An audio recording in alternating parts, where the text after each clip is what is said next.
Olá, eu sou Delange, apresentadora do Delange Cast. Bem-vindos a mais um podcast. E hoje no nosso podcast nós temos uma pessoa muito especial, que é o Luiz Camino. E vocês não sabem, né, nada sobre ele, mas sabe, ele é de uma área que eu sempre tive muita curiosidade em conhecer, sempre tive muito apreço, muito respeito.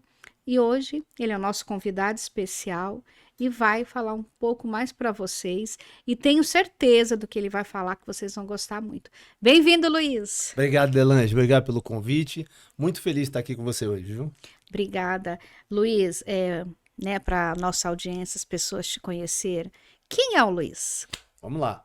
Luiz é um caiçara, nascido na cidade de Santos, cidade que eu moro até hoje, sempre morei lá. E a família toda de Santos, na verdade, minha mãe de Paraty, o pai de Santos, a família do pai descendente de espanhóis que desceram do navio, ficaram já ali em Santos mesmo. A mãe já, família de pescadores, tudo Paraty.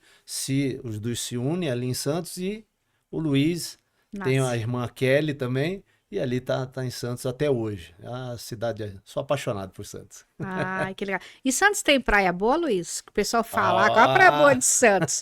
Qual é a praia boa? a praia é boa, sim. Na verdade, a qualidade do mar de Santos é boa. Todo mundo se assusta com a cor, né? E a gente Uhum. tem que entender que a areia, ela influencia na cor do mar. Mas o que importa é a qualidade. Às vezes você tem uma água clara, mas não tem uma qualidade boa, né? Então o pessoal confunde às vezes um pouco isso.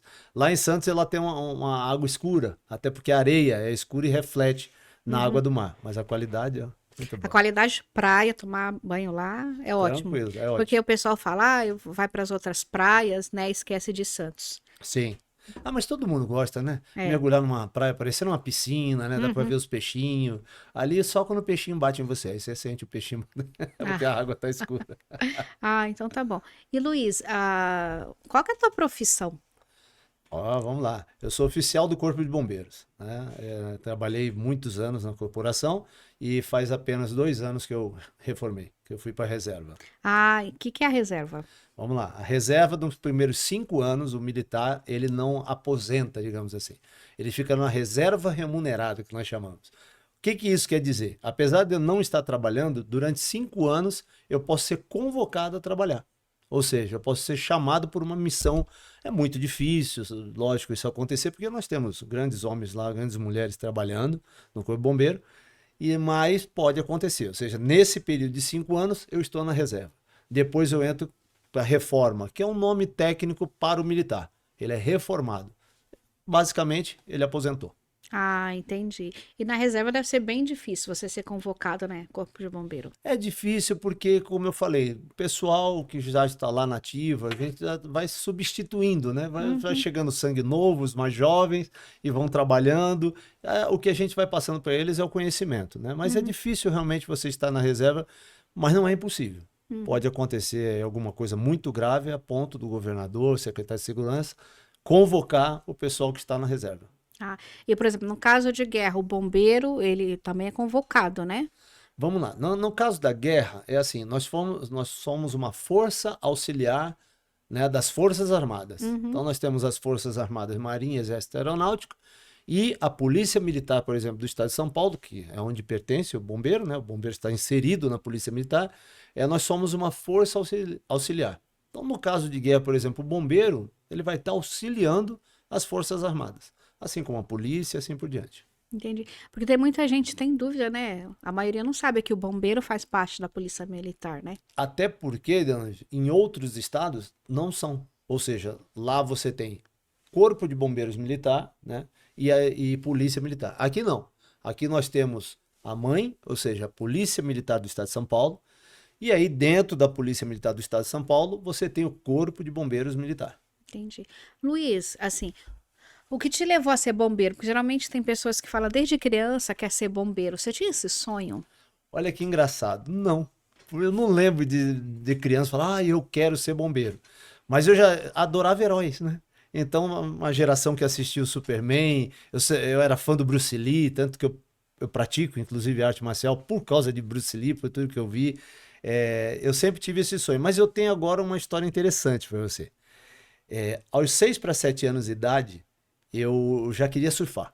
Uhum. É o meu hobby que eu tenho até hoje. Eu adoro surfar. Sou ruim de bola, nunca joguei futebol, mas surfar eu gosto de surfar.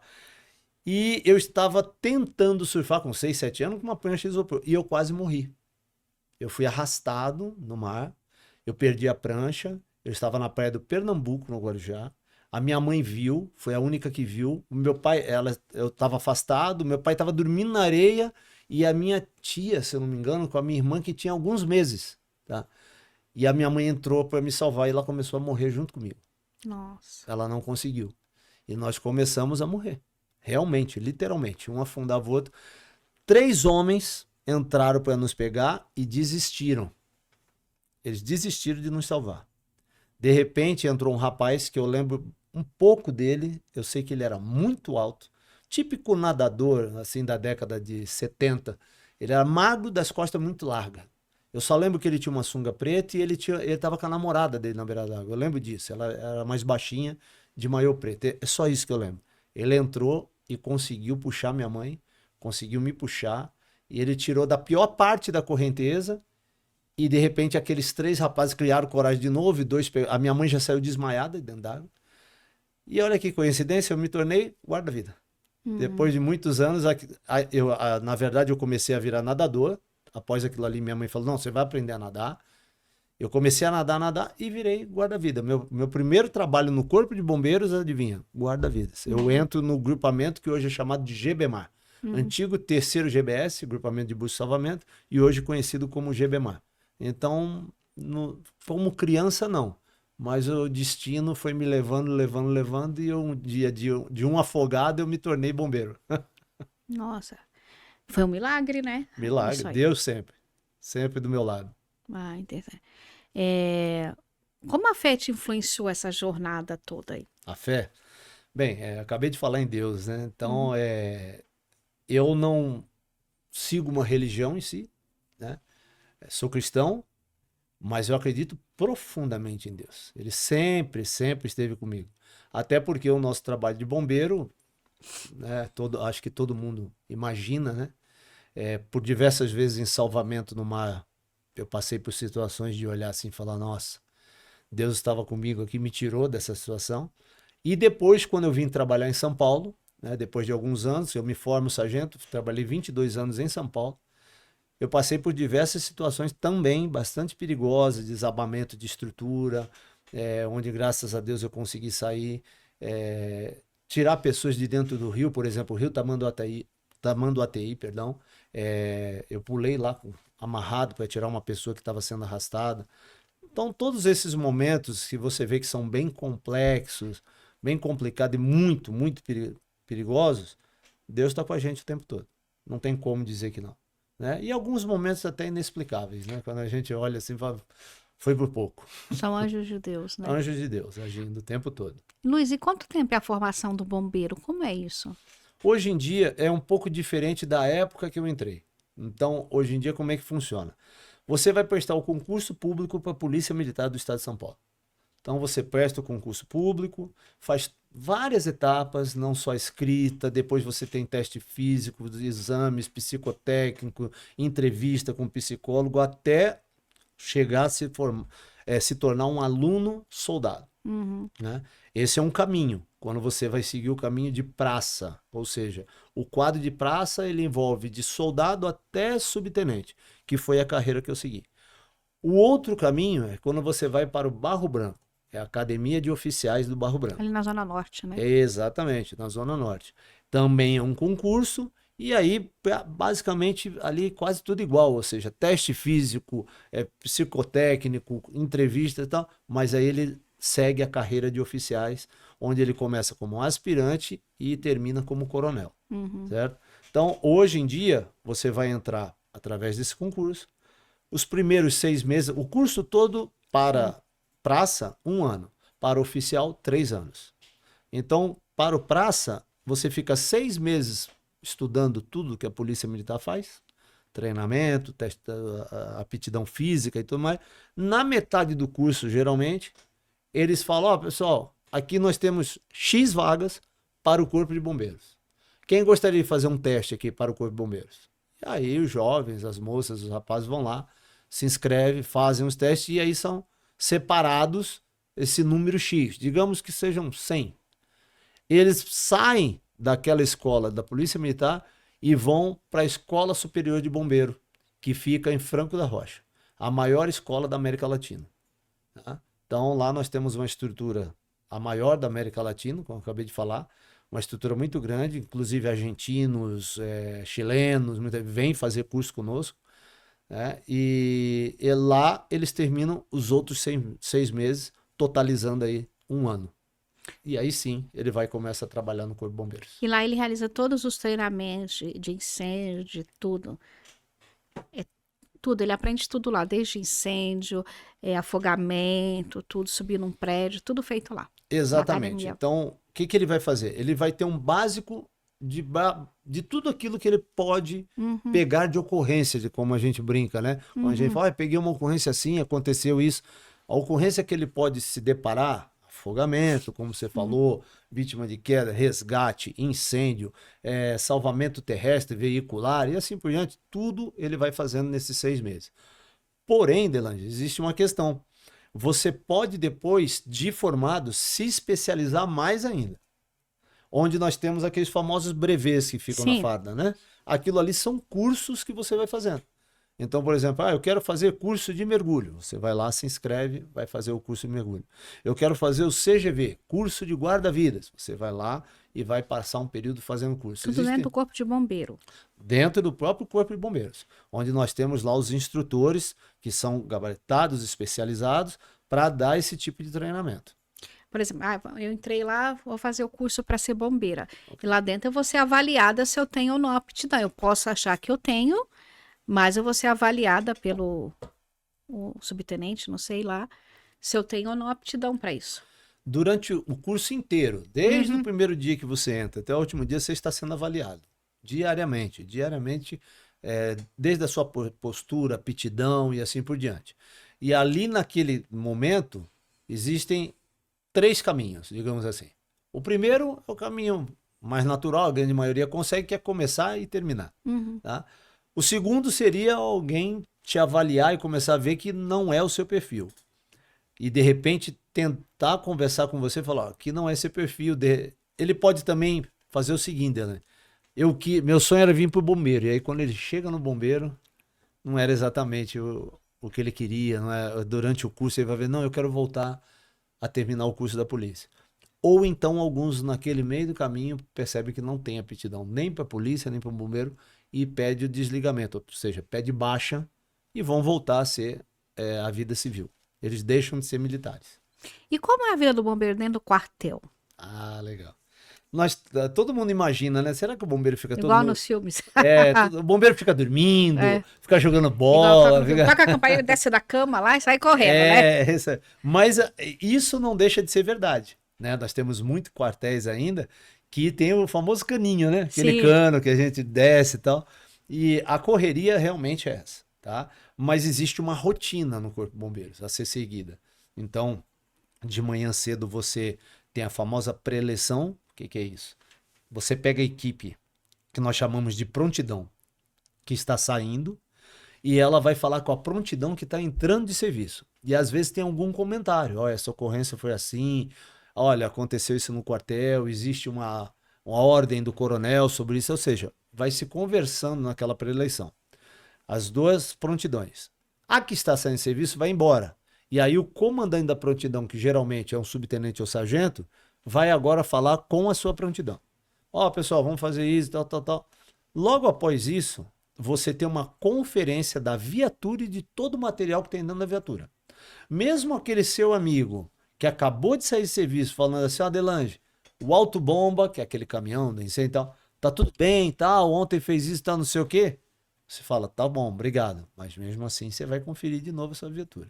Tá? A mesma coisa são os equipamentos. Após isso, nós tomamos um café e saímos, que nós chamamos de check-up de viatura. Você sai com a viatura, verifica a sirene, verifica o freio, se está tudo bem, começa a fazer uns manuseios na viatura para ver se está tudo tranquilo. Voltamos para o quartel e vamos agora para a parte física, treinamento físico. Natação, corrida, musculação, qualquer coisa nesse sentido, até o horário do almoço. Né? Então, geralmente de manhã, a gente tem essa rotina de fazer alguns treinamentos. Às vezes são treinamentos práticos do bombeiro. E na hora do almoço ali, mais ou menos durante meio-dia até 2 horas da tarde, você pode deixar o bombeiro almoçar e descansar. A maioria dos bombeiros tem o hábito de dormir um pouco. Por quê? Porque ele não sabe se ele vai dormir à noite. E a Certo. maioria das vezes ele não vai dormir. Entendeu? Então, o que que ele faz? Ele almoça desde que tudo isso que eu tô te falando, a sirene não tocou. Se a sirene tocar, esquece tudo isso.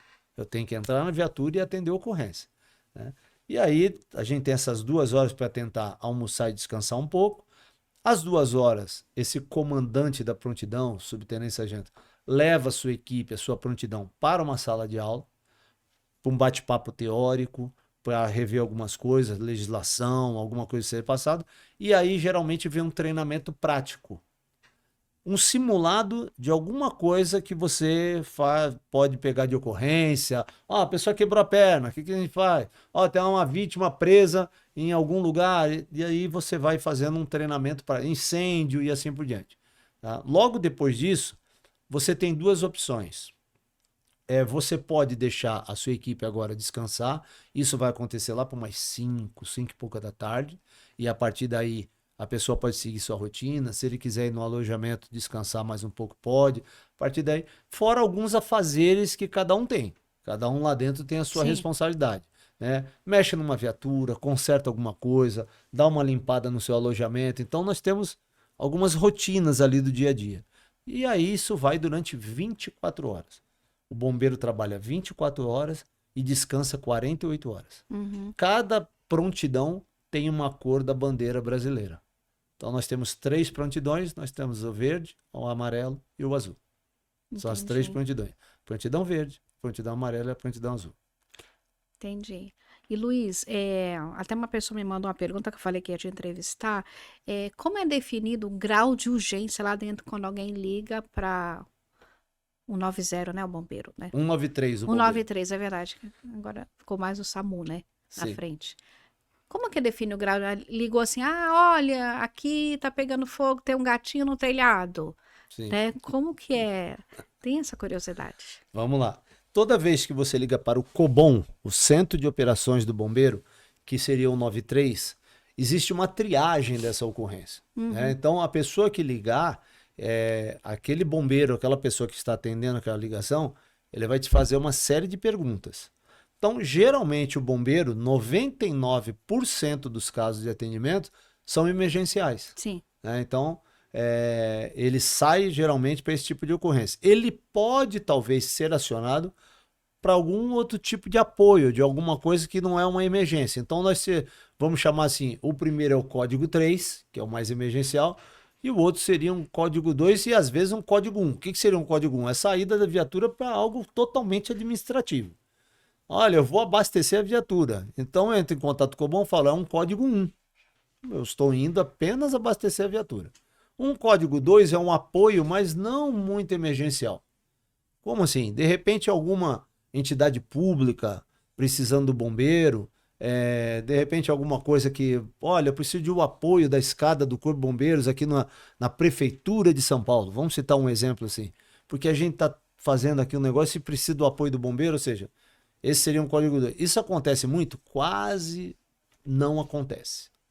Por que quase não acontece? Porque você precisa da viatura do bombeiro liberada. Sim. Entendeu?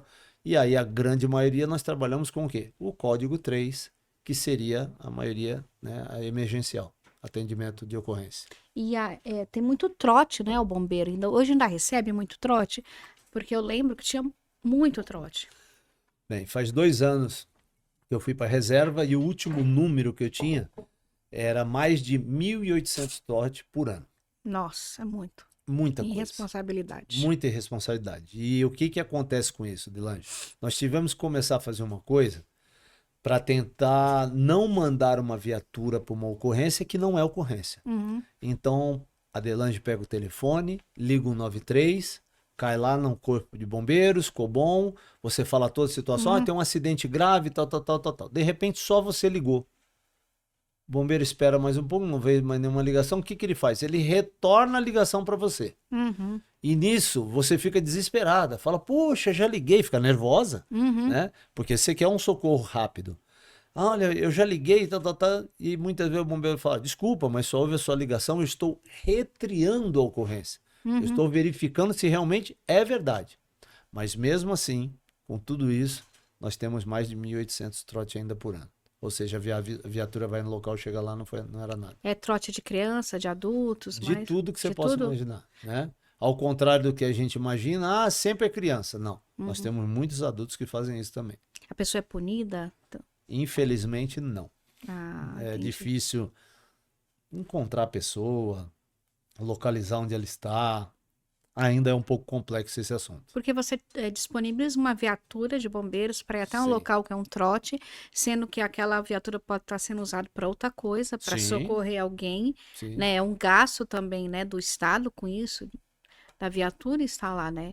Então, é uma responsabilidade das pessoas passar trote, né? Que exatamente. pode ser um dia que você precise e o bombeiro não chegue por Com causa dessas certeza, coisas de trote. com certeza. E é complicado porque a pessoa que está precisando do socorro, como é que você vai explicar para ela essa situação? Porque ela está nervosa, né? Vamos supor uma situação grave. Meu pai e minha mãe estão com uma parada cardíaca. Olha que situação. Você está dentro de casa com um parente seu em parada cardíaca, né? Parada cardiorrespiratória e precisando de um resgate.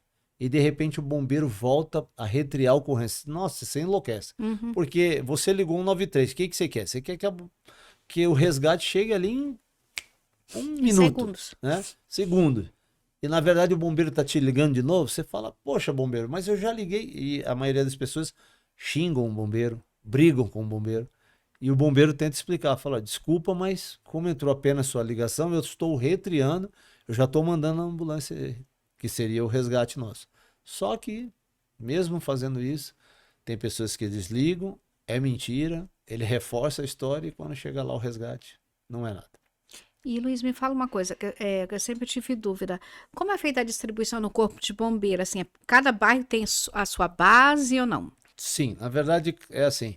Existe um mapeamento, um estudo que é feito pelo Corpo de Bombeiros Uhum. para ver a questão populacional, né, o número de habitantes. Isso vai mudando com o tempo, tá? Uhum. Então, eles vão acabando fazendo uma distribuição. Por exemplo, nós temos a cidade de São Paulo distribuída de uma forma que possa atender uma determinada região e número populacional. Então, às vezes, quando você pega, por exemplo, o interior de São Paulo, uma cidade muito pequenininha, às vezes ela não tem lá um quartel do Corpo de Bombeiros. Por quê? Porque a cidade vizinha, que faz ali divisa, ela tem e acaba atendendo os dois Uhum. municípios, certo? Mas o Corpo de Bombeiros, ele procura trabalhar em cima disso, né? É lógico que aí nós estamos falando também de uma demanda um pouquinho mais complexa. Nós estamos falando de construir um quartel, nós estamos falando de fazer um concurso público, Uhum. colocar mais bombeiros, né? Então isso envolve, não é apenas pegar daqui, tirar, colocar ali, é um pouquinho mais complexo. Mas nós temos essa estrutura assim, esse mapeamento, inclusive, da cidade toda e do estado. Então, por exemplo, eu moro na Lapa, e se eu precisar, vai a viatura ali do quartel da Lapa. Então, você tem a Lapa, que inclusive é o quarto grupamento de bombeiros, mas e se não tiver a viatura ali naquela hora? Vai, Vai vir outra de Casa apoio. Verde, não sei aonde, né? Isso, exatamente. Ele vai vir de outra região falar o que nós chamamos de cobrir a sua área. Uhum. Ou seja, não é a minha área do quartel, porém é uma emergência e eu preciso atendê-la. Certo? Então eu acabo pegando ali naquele controle do Cobom. Quando você liga o 93, os cabos e soldados, eles têm toda uma tela de computador, as viaturas, quem está operando, aonde que ele está indo, tá tudo mapeado aqui. E ele fala, olha, Lapa está numa ocorrência, preciso de apoio. Aí ele vai, pega um outro quartel ou até um quartel de grupamento vizinho, né? Por exemplo, trabalhei muito tempo no Cambuci, muitas vezes eu ia para a região do terceiro grupamento, que seria a Zona Leste, Uhum. prestar apoio e assim por diante. Entendeu? Entendi. É, tem algum tempo assim, ó, assim, de chamada que o bombeiro tem que chegar no lugar para resgate? Olha, Desde que ele sai do quartel, né? Ah, sei lá, saí, vou atender 10 a 15 minutos. 15 minutos já tem que estar na ocorrência. Não, não assim, né? Curiosidade. Adelaide. Não, nós temos, durante o dia, o ideal é 30 segundos para chegar na viatura e já começar a sair, Sim. tá? E durante a noite, 1 minuto. Não, assim, eu falo, quando ele sai o caminhão, ele sai do quartel. Tudo vai depender de trânsito. Tá. Hoje em dia, você não Porque eu sei que vocês consegue... ligam aquela sirene. Sim, nós temos a sirene normal e nós temos a bitonal. A Uhum. bitonal é aquele barulhão. Sim. Aquele A barulho. sirene, ela quer dizer alguma coisa? Sim, A toda vez. bitonal e a outra? A Sim. bitonal quer dizer o quê? A bitonal geralmente a gente usa quando o trânsito está muito parado, Sim, que é para atingir, inclusive, os carros estão muito à frente que às vezes não estão ouvindo. tá. Então, às vezes, aquela sirenezinha, você fala, a pessoa olha, fala, deve ser uma ambulância e tal. Quando a gente liga a bitonal, o pessoal olha e fala, caramba, tá mó barulhão. Não, acho que é o bombeiro. E graças a Deus a aceitação do bombeiro é boa. Eles acabam abrindo caminho para que o bombeiro possa passar. E só uma coisa, o bombeiro, pode tomar água, Luiz. O bombeiro, assim, porque hoje tem, antes que era do bombeiro e hoje tem coisas que são do SAMU, né? E às vezes as pessoas confundem. O que que é do bombeiro hoje? Vamos lá. O bombeiro, quando ele foi criado principalmente para atendimento de traumas. O que seria Sim. isso? Quedas, Uhum, fraturas, atropelamento, resgate, ele vai surgindo ali mais ou menos, a viatura de resgate, uhum. 1989, 1990. É ali que começa a colocar na cabeça das pessoas, não pega uma pessoa na rua, coloca dentro do carro e sai andando. Né? Tome cuidado com o que você vai fazer. E aí surge a necessidade de se criar uma viatura, que hoje é conhecida como a UR, Unidade de Resgate, para esse tipo de atendimento. Entendeu? Então ali você tem as pessoas que são treinadas, né, todos os bombeiros, para esse tipo de atendimento de rua, ou seja, não colocar a mão, tentar evitar a questão de você. Porque isso existia muito, né, antes. Eu vi meu pai fazer isso, por exemplo. Uhum. Eu vi uma mulher atropelada lá na rua, meu pai pegou a mulher, colocou dentro do carro e saiu correndo para o hospital. Então se cria a unidade de resgate exatamente para poder ter esse tipo de atendimento mais especializado. Entendi. Desde quando que surgiu o bombeiro? Esse nome? Tá. O bombeiro, ele vem do bombeamento de água, tá? Como assim? Você pegava uma carroça, você tinha um aparelho que bombeava a água e o bombeiro era isso. Ele Uhum. fazia esse movimento aqui, ele Sim. ficava bombeando a água através da mangueira para chegar lá. É lógico que também nós tínhamos, isso nós estamos falando de muitos anos atrás, os famosos baldes de couro que o pessoal jogava para tentar ajudar, auxiliar ali no apagar do fogo, né? Mas o Corpo de Bombeiros de São Paulo, ele surge em 1880. Aí se institui o Corpo de Bombeiros do Estado de São Paulo. E as pessoas, né, as crianças, né, são apaixonadas pelo bombeiro, né? Sim. Sempre tem o bombeiro das formações, escolas, tudo isso. Vamos Hoje falar. nós temos, inclusive, um bombeiro especializado, né? É um Sim, bombeiro comunitário, digamos assim, sim. numa educação escolar. É Nós temos muito. alguns bombeiros que fazem somente isso, eles vão nas escolas dar treinamento para as E crianças. realmente é muito bom. Luiz, vamos falar da cidade de São Paulo, né, da corporação do Corpo de Bombeiro. Vamos lá. Eu sei que o município, assim, aqui tem tudo que precisa do melhor, a corporação tem, né? Sim, graças a Deus. E que o restante do país não tem isso, né? Como todos os caminhões, escadas, né? Não sei se é escadas Sim. que fala. O que a cidade tem em São Paulo está na mesma estrutura dos Estados Unidos, né? De estrutura, de caminhões, né? Sim. E todo ano o Corpo de Bombeiro ganha prêmios por isso, né? Sim. Eu acho que, inclusive, até bombeiros de fora, né? Dos Estados Unidos já fizeram treinamento com o Corpo de Bombeiro aqui, Sim, né? verdade. O estado de São Paulo é um estado rico, né? Então, um estado que produz bem e com isso o seu bombeiro acompanha também essa questão. Então nós temos viaturas especializadas e cada vez mais essa necessidade tem sido levada para os comandantes, a parte política, governo e assim por diante, o que traz para o Corpo de Bombeiros uma questão orçamentária a ponto de melhorar equipamentos, a evolução desses equipamentos e realmente São Paulo é um dos grandes exemplos, inclusive a nível mundial. Sim. Né? Nós temos grandes heróis aí dentro do Corpo Bombeiro que participaram de ocorrências gigantescas, e são admirados aí pelo bombeiro dos Estados Unidos, da França, outros bombeiros que têm uma estrutura tão boa quanto a nossa, né? Mas que olham e falam, nossa, as ocorrências atendidas pelos bombeiros de São Paulo, eles acham que a gente é meio maluco. Uhum, Porque por exemplo, o americano ele tem uma postura mais fria, né? uhum. O brasileiro é mais caliente, né? Sim. O paulistano é aquela coisa da emoção. Eles trabalham um pouco mais na razão, né? Uhum. São mais racionais. Não que a gente não tenha que ser assim, mas o bombeiro brasileiro é emoção. Então, muitas vezes a gente atua também trabalhando com esse lado, né? Emocional. Então, apesar do estado de São Paulo ser um estado rico, apesar do estado de São Paulo ter boas viaturas, quartéis e tudo mais, nós temos esse lado emocional do bombeiro. Essa coisa de que trabalhar com o coração também, que às vezes lá fora não tem. É, e é muito bem visto o corpo de bombeiro aqui, né? Sim, nós É, temos. no Brasil, geral, né? O bombeiro deixa passar em qualquer lugar que ele vai, né? É o bombeiro, ele pode entrar, né? Sim, nós temos, graças a Deus, nós temos portas abertas em todos os lugares, né? Então, muitas vezes a gente chega numa comunidade, por exemplo, né? E a comunidade nos recebe, até porque é uma necessidade muitas vezes deles. Por Uhum. exemplo, eu já peguei várias ocorrências em comunidades e a gente tem a ajuda das pessoas que moram na comunidade.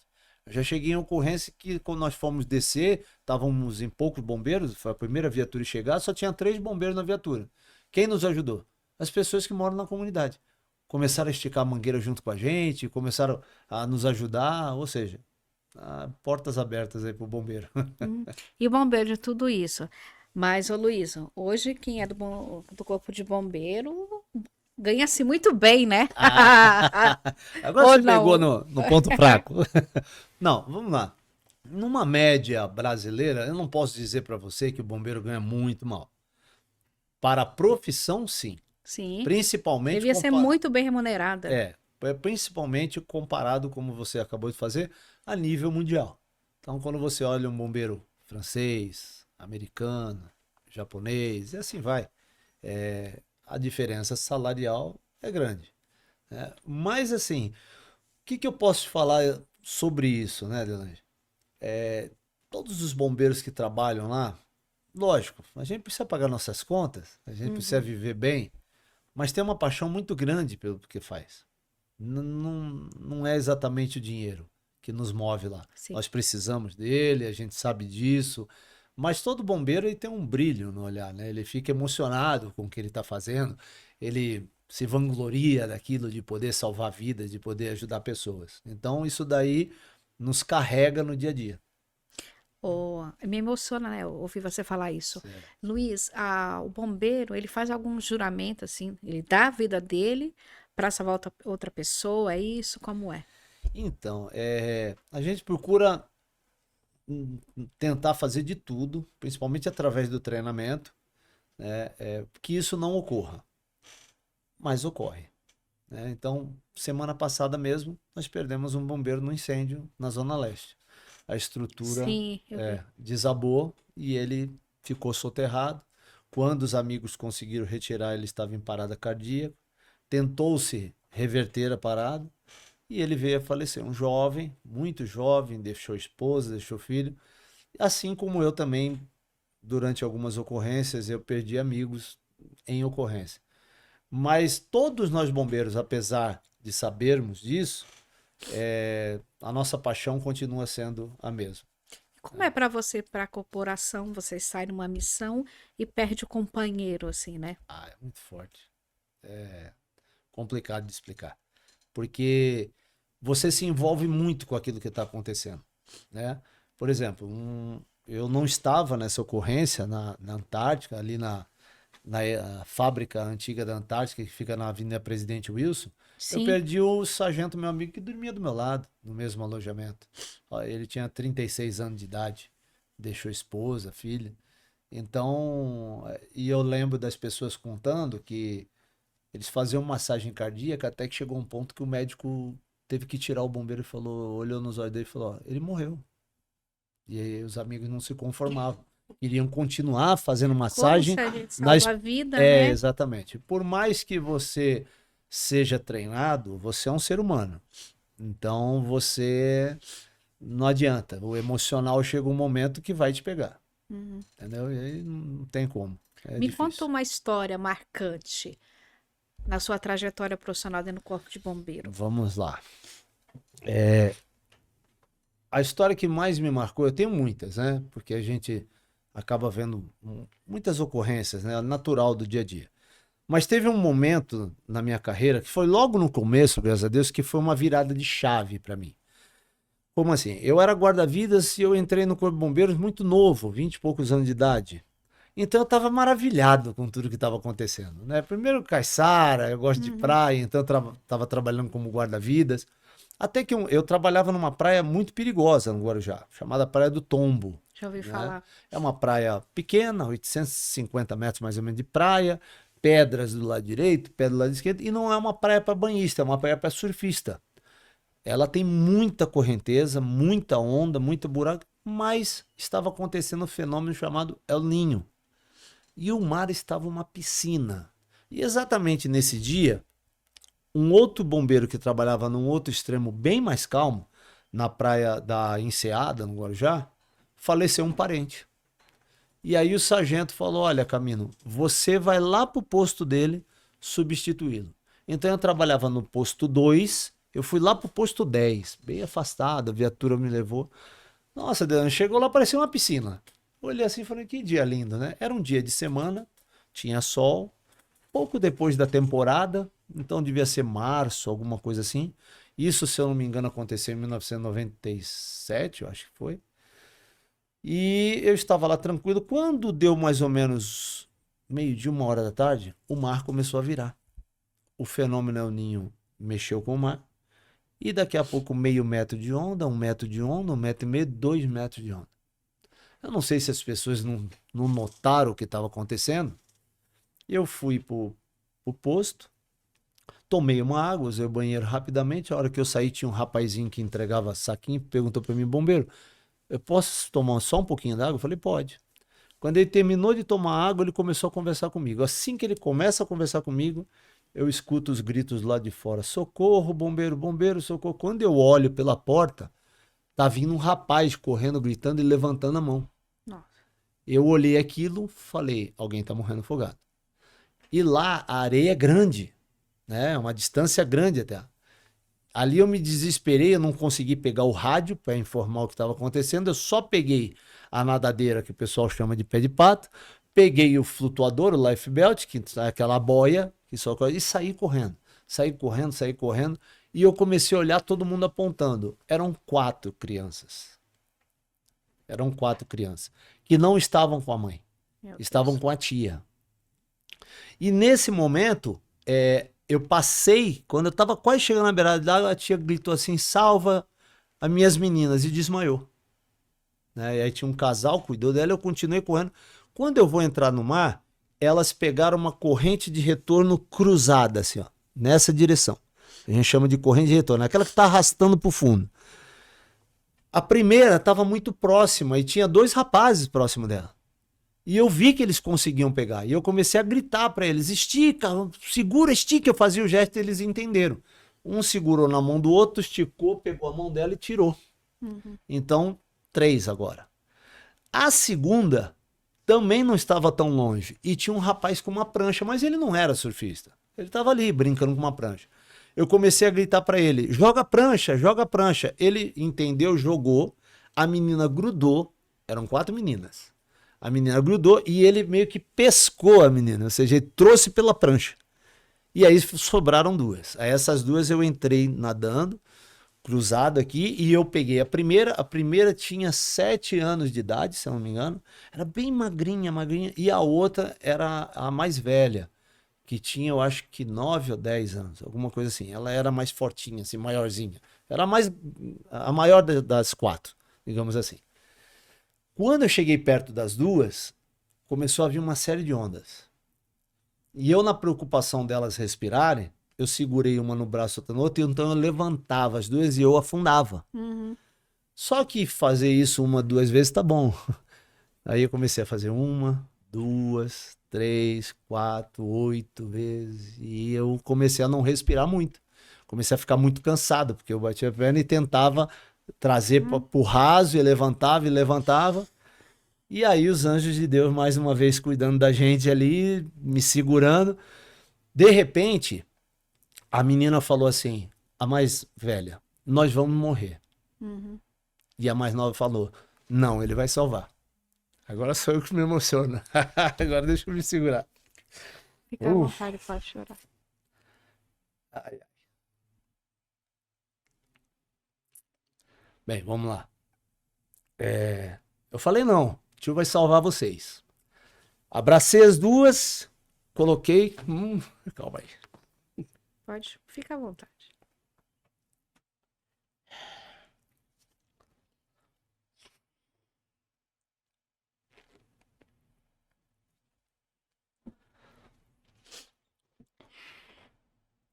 É forte.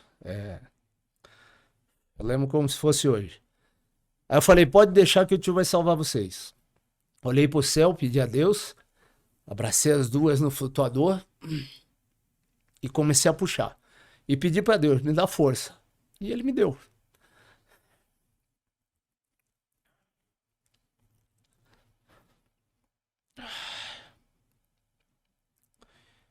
E ali foi uma virada de chave para mim, porque eu comecei a puxar, falei, meu Deus, me ajuda.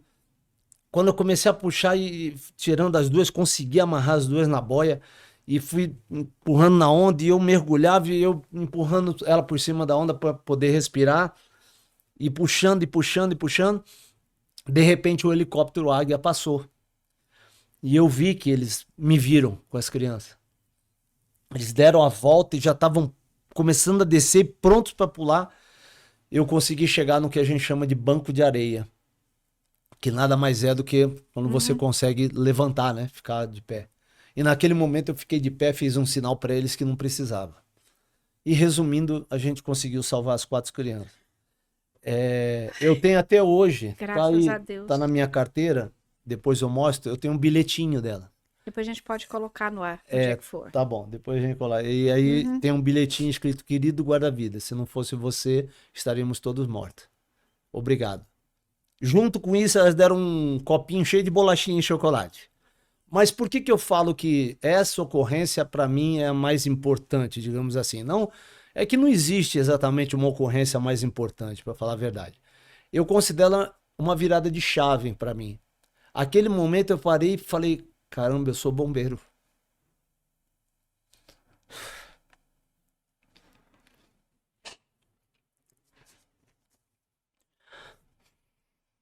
Um grande bombeiro, né?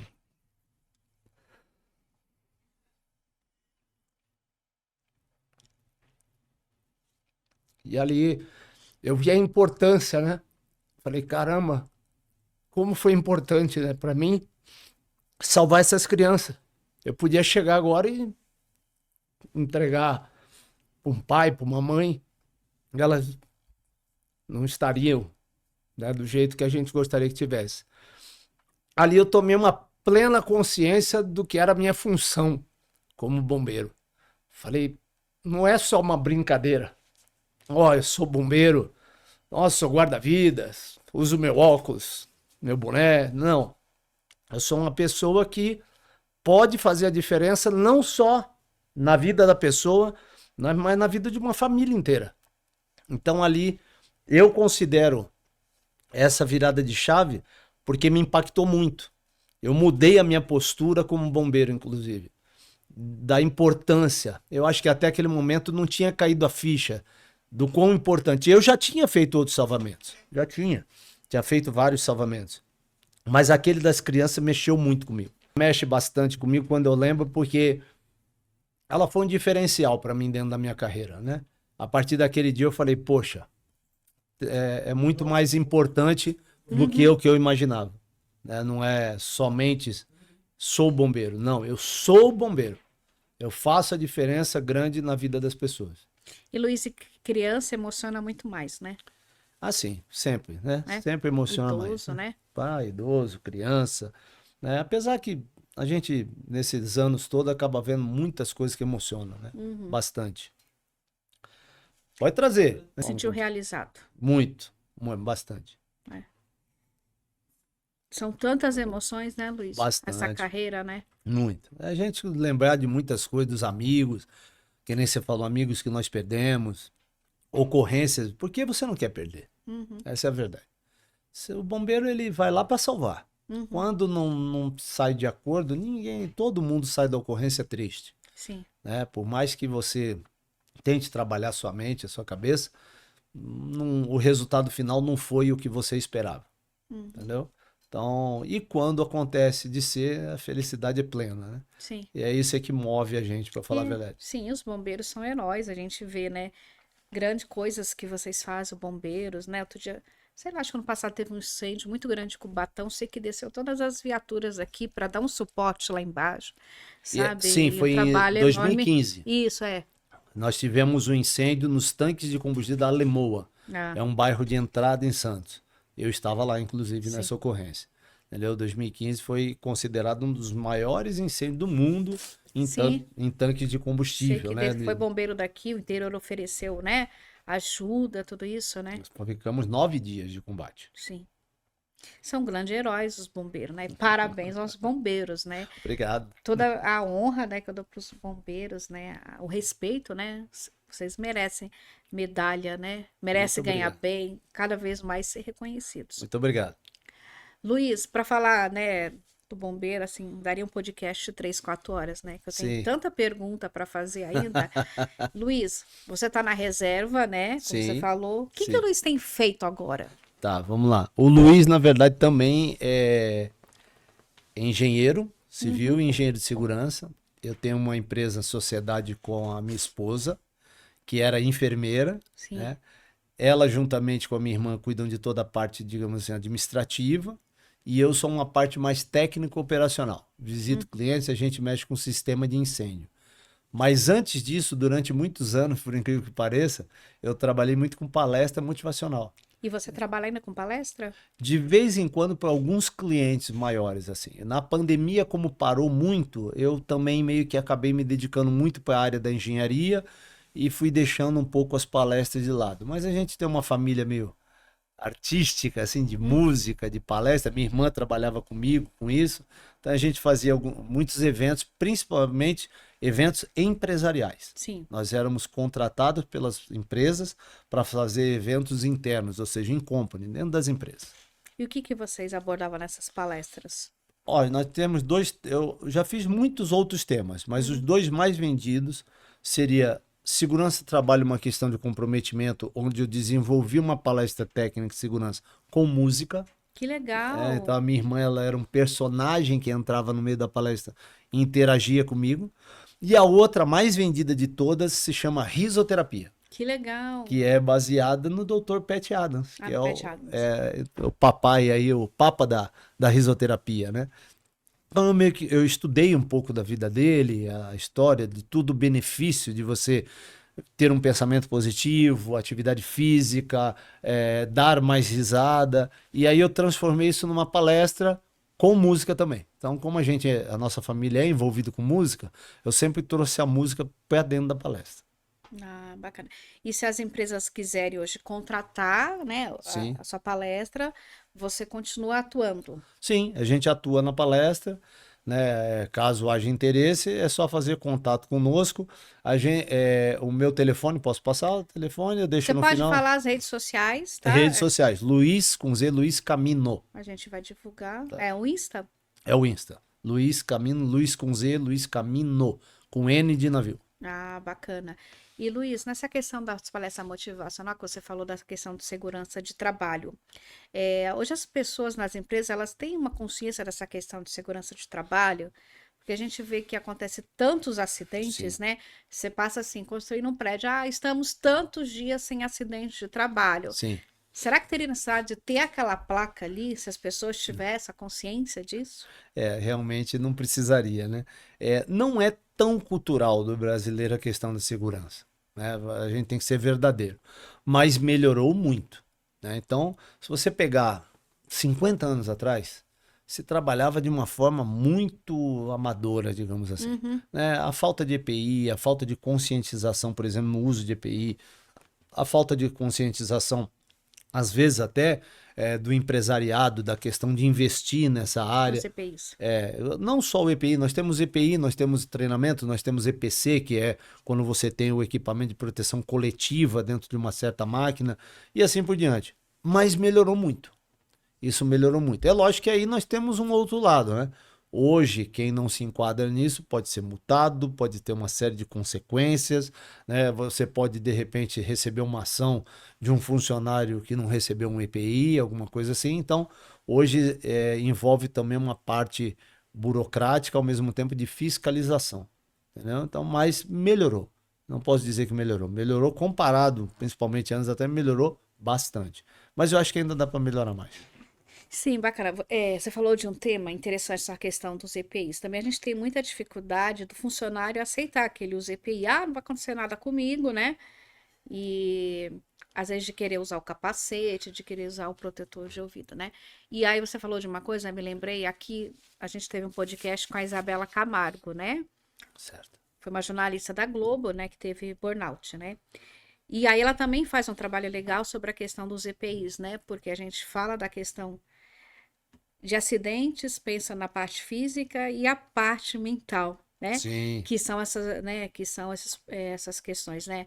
Que são burnout, que são que se pega a depressão no trabalho, que são as crises de ansiedade, tudo isso. Sim. É. É verdade. É. Isso hoje em dia é muito trabalhado e existe uma preocupação muito grande dentro das empresas com isso, né? A própria polícia militar tem se estruturado de forma geral, coisa que há muitos anos atrás não existia, né? Hoje você começa a ver uma preocupação dentro da polícia militar como um todo, então aí a gente está incluindo o corpo de bombeiros e tudo mais, da questão exatamente de trabalhar a cabeça lá do cabo, do soldado, da pessoa que está ali no dia a dia, porque a cena que está vendo, a ocorrência que está pegando, como a gente já citou aqui anteriormente, uma criança, um idoso, ou um pai de família, tudo aquilo vai, né, mexendo com o seu emocional. Mas a maioria dos bombeiros que trabalham no dia a dia, a gente pega também tanta coisa boa, a gente ajudando, que talvez eu acho que isso, não sei se dá um equilíbrio pra gente, né? Então, não que uma coisa vá compensar a outra, uma vida não se troca por outra, mas assim, você não pode ficar preso somente naquilo, né? Então, se você ficar, você não consegue trabalhar.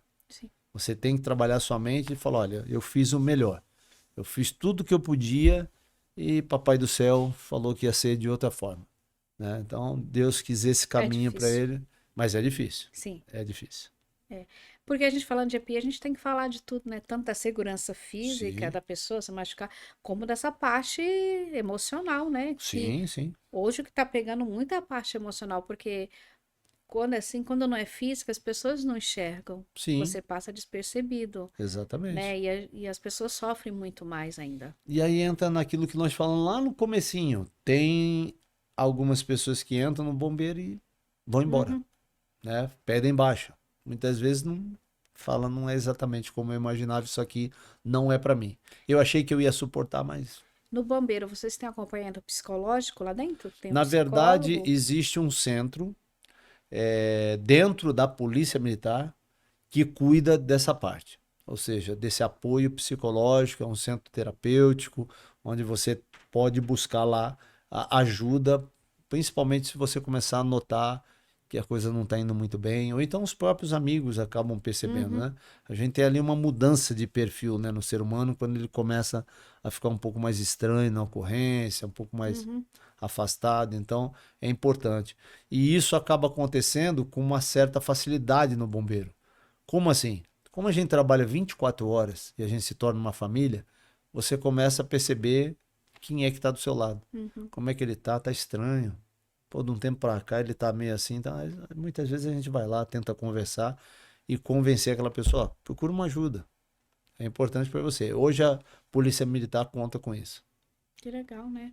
Tem que pensar, né? Tem que pensar. Ah, não só. E a sua empresa hoje, né, que você falou que a empresa de engenharia, Isso. ela faz toda essa questão da segurança do trabalho, é isso? Olha, a gente principalmente é focado em sistema de prevenção e combate a incêndio. Nossa empresa é muito contratada para tirar um documento chamado AVCB. Auto de Sim, vistoria do eu Corpo de trabalho com Bombeiros. isso também. Então, auto de vistoria do Corpo de Bombeiros. Exatamente, é uma das maiores especialidades que nós temos lá dentro. Então, nós fazemos todo o processo, desde a aprovação da planta no Corpo de Bombeiros, a execução da obra de pequeno, médio e grande porte, até entregar o documento na mão do nosso cliente. Aí finaliza ali o trabalho. Depois, lógico, de um tempo tem a renovação, a gente continua prestando apoio. Legal. Depende do porte desse cliente. A gente vai desde o pequeno ao grande. E qual que é o nome da sua empresa? CCRL Serviços Técnicos. Depois a gente põe no podcast.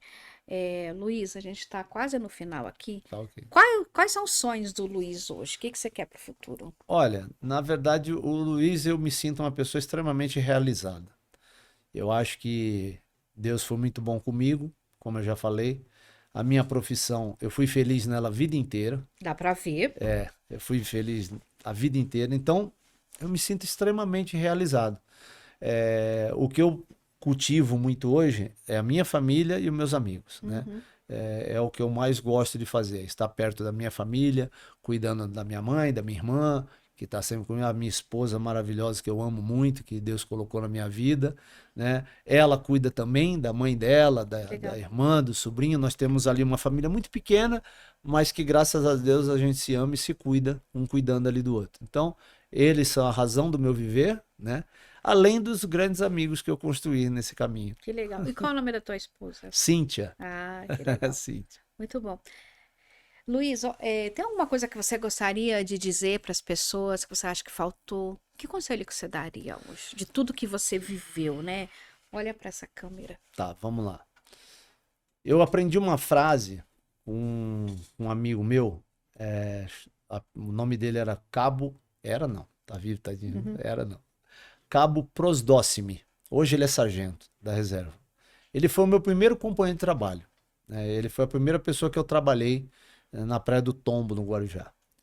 E eu lembro uma vez que ele falou uma frase que me marcou muito. Até às vezes eu tenho uma historinha engraçada que eu conto nas palestras, mas aqui essa frase diz assim, ó: se for errar, erre para mais e não para menos. Nada mais é do que faça o seu melhor sempre. Porque dessa forma você sempre vai sentir que você deu o seu máximo.